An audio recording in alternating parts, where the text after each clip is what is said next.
নমস্কার, আশা করছি আপনারা সবাই অনেক ভালো আছেন। বাঙালির রান্নাঘরে আরও একটি রেসিপিতে আপনাদের স্বাগত জানাই। শীতকাল মানেই মন চায় শুধু পিঠেপুলি খাই, তাই আজ বাঙালি রান্নাঘরে বানিয়ে ফেললাম ছানার পাটিসাপটা পিঠা। তাহলে চলুন দেখে নেওয়া যাক আজকের রেসিপি। প্রথমে আমি ছানা কাটিয়ে নেব। এর জন্য আমি 1 লিটার গরুর দুধ নিয়েছি। ভালো করে জাল দিয়ে দেব।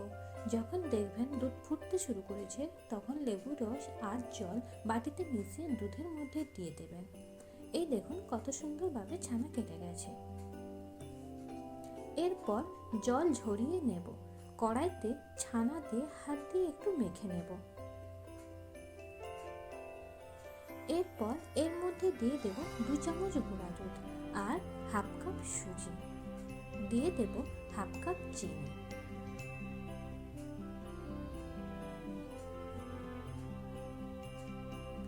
সবকিছু ভালো করে মিশিয়ে নেব। এই সময় গ্যাসের ফ্লেমটা লোতে রাখতে হবে।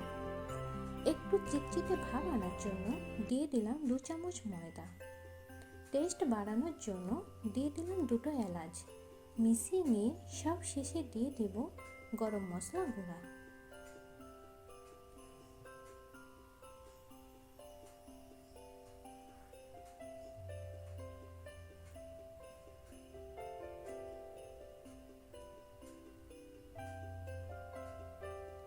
আমাদের পাটিসাপটা পিঠার পুর রেডি। চলুন এখন আমি বানিয়ে নেব পিঠা বানানোর জন্য যে ব্যাটার প্রয়োজন সেটি। তাই নিয়ে নিলাম একটা বাটি। এর মধ্যে দিয়ে দেব 2 কাপ ময়দা।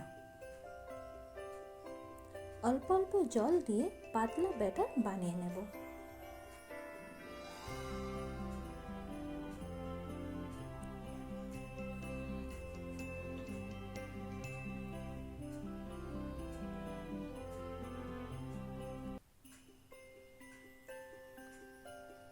ব্যাটার বানানো হয়ে গেলে এর টেস্ট বাড়ানোর জন্য দিয়ে দিলাম লবণ।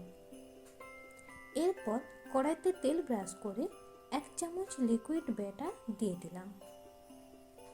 এইভাবে চারপাশ ঘুরিয়ে নেব। যখন দেখবেন ওপরটা শুকনো ভাব চলে এসছে, আগে থেকে বানিয়ে রাখা ছানার পুর মাঝখানে দিয়ে এইভাবে ফোল্ড করে নেব।